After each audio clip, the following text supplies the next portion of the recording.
des points de popularité en moins. Marion Sigaud, est-ce que vous serez le 5 octobre dans la rue? Ah bah oui.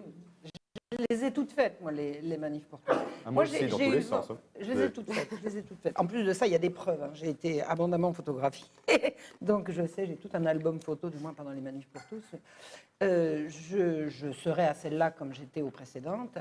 Je voudrais répondre à monsieur qu'il n'y a pas d'enfants adoptables au monde, parce que s'il y avait des enfants adoptables au monde, on n'irait pas inventer des fabriques d'enfants à adopter.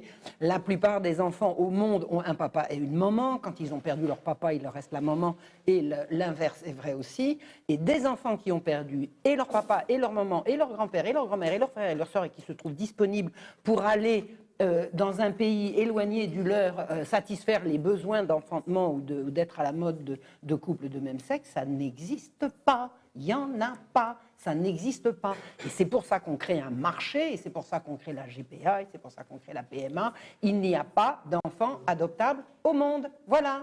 C'est une réalité. Attendez, et c'est parce qu'il n'y a pas d'enfants. Je connais bien ce sujet, je serai moins catégorique que vous. Ça existe, il y en a, mais très peu. Beaucoup moins que la demande. Alors, ce qui fait que l'adoption pour les homosexuels, je me permets sur ce sujet-là, c'est une imposture pour les homosexuels eux-mêmes, parce que qu'on leur donne le droit ici d'adopter, c'est très bien. Mais dans les pays où on peut, où l'adoption est encore permise, et il y a de moins en moins de pays dans le monde où l'adoption pour l'étranger est permise, ils ne trouveront pas à adopter des enfants. Parce que par priorité, quand même, dans ces pays-là où, en plus, l'homosexualité est mal vue, par principe, ils font adopter, on donnera la priorité aux parents hétérosexuels. Donc, on trompe les homosexuels qui pensent, parce qu'ils en ont éventuellement le droit, qu'ils pourront adopter comme ils voudront. À l'étranger, bien sûr. D'ailleurs, la Russie a déjà fermé, la Chine a fermé. Exactement. Mais la plupart des pays, tous les pays musulmans interdisent l'adoption à l'étranger. Les pays d'Amérique du Sud ont fermé aussi. Il y a des musulmans qui peuvent adopter des musulmans. En tout cas, voilà.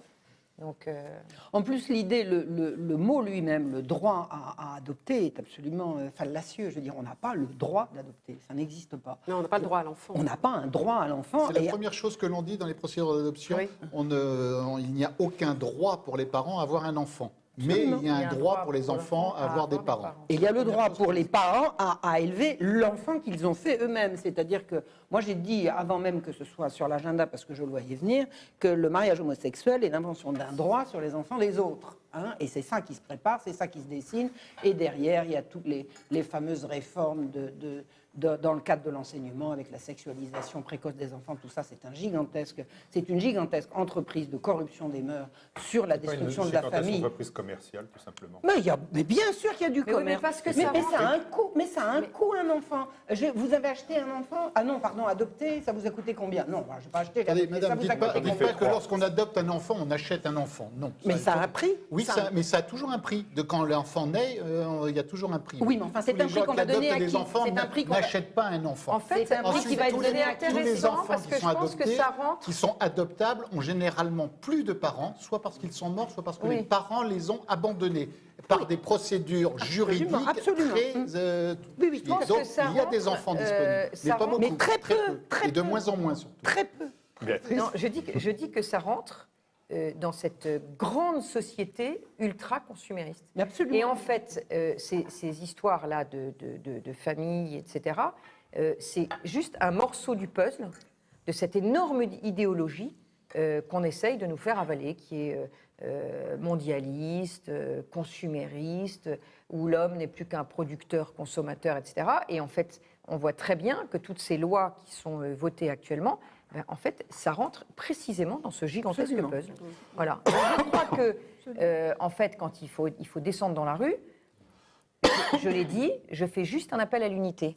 Et je le fais de façon extrêmement ferme.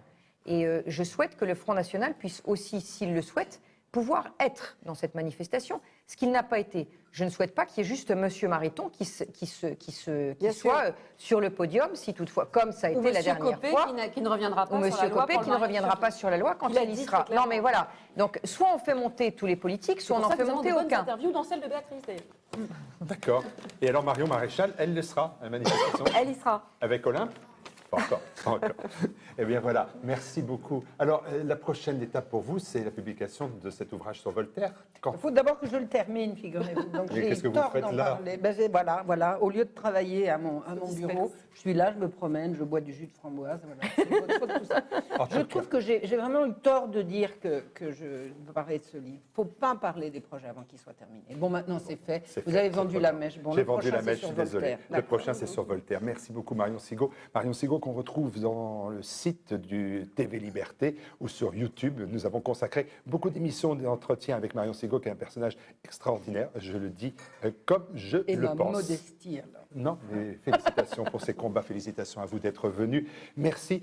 Il vous reste plusieurs choses à faire. Premièrement, à faire connaître TV Liberté autour de vous. N'hésitez pas à en parler. Vous êtes nos meilleurs agents. Et puis la seconde chose, c'est de faire connaître Bistro Liberté, ce numéro 4 qui va en ligne. Je tiens à remercier bien évidemment tout particulièrement les techniciens qui sont autour de nous. Ils sont une dizaine en régie, ici avec les 7 caméras qui nous filment. Nous avons progressé là encore grâce à eux et je les en remercie. Et je remercie plus particulièrement Arnaud Soyer qui en est le responsable. Merci aussi au public de nous avoir suivis. Merci au docteur Dor, aux jeunes qui étaient là et aux moins jeunes qui étaient là aussi, à nos donateurs. Merci à tous et on se retrouve très bientôt.